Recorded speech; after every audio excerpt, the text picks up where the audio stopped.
সাইয়্যিদুনা উমর ফারুক রাদিয়াল্লাহু তাআলা আনহু আবু বকর সিদ্দিক রাদিয়াল্লাহু তাআলা আনহুর সঙ্গে গল্পগুজব করতে লাগলেন। এক পর্যায়ে বললেন, ওগো ভাই, আপনি উমরের জিন্দেগীর টোটাল আমল নিয়ে যান, সবগুলো আমল আমি আপনারে আমার জিন্দেগীর সমস্ত আমল দিয়ে দেব, বিনিময়ে আপনার কাছে একটু আমল চাবো।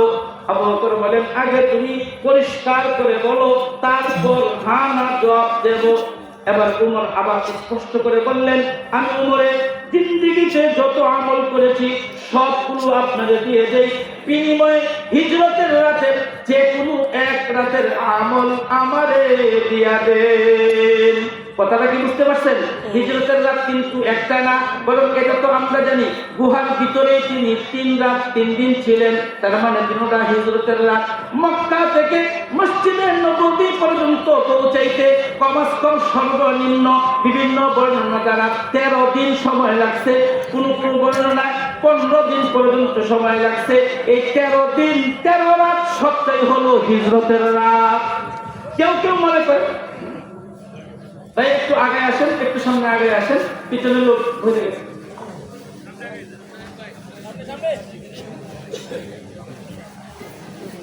একটু সামনে আগে আসেন, কারণ যেহেতু সামনে পিছনে জায়গা কম। আপনারা দেখতে পাচ্ছেন হুজুর চলে আসছে, এই জন্য তো লম্বা আলোচনা করবো না, যত সময় ছেড়ে দেওয়া হবে। এই সুযোগে আবার ওইটা পিছন দিক থেকে বাড়িতে যাওয়া শুরু করেন না। যে যাই হোক, আলহামদুলিল্লাহ, যে কথা বলতেছিলাম, সাইয়্যিদুনা উমর ফারুক কি গাছ লাগাইলেন?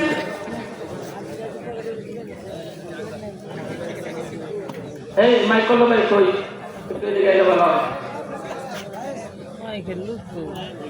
একটু হালকা আওয়াজ কমাও, না হলে যে কি ডিস্টার্ব করে, সামান্য, বেশি না। তো যাই হোক, আলহামদুলিল্লাহ ভাই, আমি তো আপনাদের ইমামই, তাই বলে কি শুক্রবারের ওয়াজ শোনেন না? বেশি কমে গেছে এখন। তাহলে সেই হিসাবে তো হুজুর জুম্মার নামাজ ওইটা যেতে পারি না, সামনে 1টা বাজারের দিকে বয়ে থাকি, আজকে যাওয়ার সুযোগ আছে, আমিও মানে সুযোগ আছে। এরপরে যদি কোরবানি করেন, একটা বয়ান শোনার সব আর একটা কোরবানির সব, কথা কন নাকি? একটা হলো বয়ান শোনার সব আর একটা হলো কোরবানি করার সব। আর এই জায়গায় বসে আপনি বয়ান করলে বুঝতেন, সাইকেল মধ্যে যারা বয়ে রয়েছে সবাই ফকির, সবাই আমাদের পড়ানোর মতো যোগ্যতা রাখেন, এদের ভিতরে বয়ান করা এত সহজ না। যাই হোক, আলহামদুলিল্লাহ, তারপরেও হুজুরের মত আছে বিদায় কিছু কথা বলতেছি। হুজুর যখন ইশারা দিবেন তখনই সে ইনশাআল্লাহ বলেন, ইনশাআল্লাহ তো জোরে করেন, জোরে বলেন ইনশাআল্লাহ। আওয়াজের মধ্যে শক্তি আছে, আওয়াজের মধ্যে কি আছে? শক্তি আছে।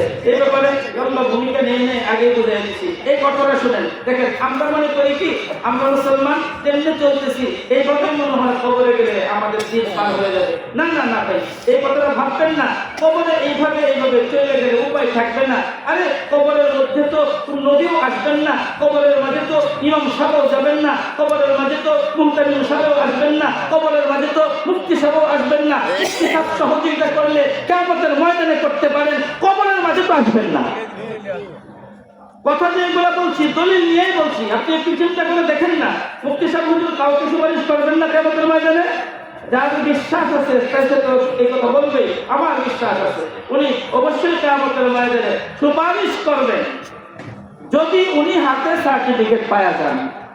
কিন্তু আমার কবরের মাঝেও কি আসবেন? কোরআন সুন্নাহর কোথাও নাই। কবরের মাঝে একমাত্র আল্লাহর দয়া ছাড়া বিকল্প কোনো পথ নাই। আল্লাহর দয়া ছাড়া বিকল্প কোনো পথ নাই। আল্লাহর দয়া দুনিয়াতে একবারও চাই নাই, দয়া পাওয়ার মতো কোনো কাজও করি নাই। কবরের মধ্যে এত দয়া তেলতেলায়া আসবে কেমনে? কথা বলেন, মালিকের দয়া একবারও চাই নাই। আল্লাহ দেখেন এই দিকে, আমি যাই ওই দিকে, মালিক দেখেন দিনে 5 বার, আমি একবারও আসি না।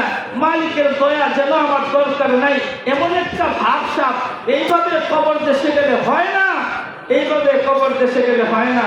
আত্মীয় বাড়িতে যাওয়ার জন্য আপনি কত প্রস্তুতি নেন, বাড়িপাড়া বাজারে যাবেন তার জন্য কত সুন্দর করে সাজুগুজু করেন। ও ভাই, কবর দেশে যাওয়ার জন্য একটু প্রস্তুতির দরকার আছে, সামান্য প্রস্তুতি ছাড়া কবর দেশে যাওয়া ঠিক হবে না। এজন্যই তো মুতু কাবলা আন তামুতু, মরণের আগে আরেকটু মরো। মরবা তো অবশ্যই, মরণের আগে একটু মরার প্রস্তুতি নিয়ে তারপরে আসো।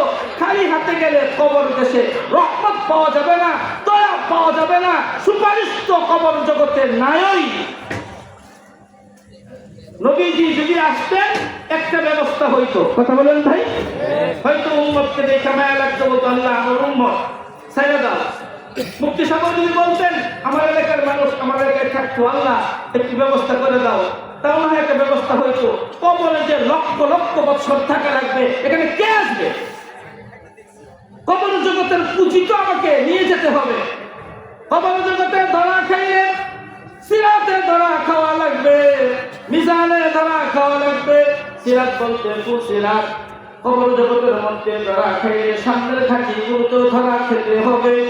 সুপারিশ পাওয়ার জায়গা অনেক দূর, সিরাত তো পার হইতে হবে। তো সিরাত ব্রিজ আছে না, ব্রিজ তো পার হওয়া লাগবে। তারপরে না সুপারিশের জায়গা, সুপারিশ তো ব্রিজের এই পারে নাই। এই মাসআলা না পরিষ্কার করে জেনে রাখেন। আমি যথেষ্ট জায়গা শুনে বলতেছি, সুপারিশ পাওয়ার জন্য ব্রিজ পাড়ি দেওয়া লাগবে। ওই যে ফুল সিরাত শুনেন না, একটা ব্রিজ আছে অনেক লম্বা চিকন অনেক ধার, এটা পার হইলে পরে ওই পারে সাহাবী পাওয়া যাবে, ওই পারে শহীদ পাওয়া যাবে, ওই পারে ইমাম সাহেব পাওয়া যাবে, ওই পারে মুহতামিম পাওয়া যাবে। আপনার যারা দরকার ওই পারে বুঝতে পারবেন। এই পারে না ওই পারে যাওয়ার মতো পুঁজি লাগবে কিনা। আত্মীয় বাড়িতে গাড়িতে গেলে না খাওয়ান দাওয়ান দিবে, রাস্তার মাঝখানে কি আপনার জন্য খাওয়ান নিয়ে আসবে নাকি? আপনি চিন্তা করেন কিভাবে? তাহলে দুনিয়ারটা বুঝেন, আখিরাতেরটা বুঝেন না। দুনিয়ার সবকিছুই বুঝি, আখিরাতের বেলায় এত উদাসীন কেন? দেখেন না, যারে আল্লাহ সালাম পাঠাইছেন, হযরত জিবরাইল আলাইহিস সালাম আয়েশা কানের গোড়ায় মুখ লাগায় বলছেন, ইয়া রাসূলুল্লাহ, খাদিজাকে আল্লাহ সালাম দিবেন।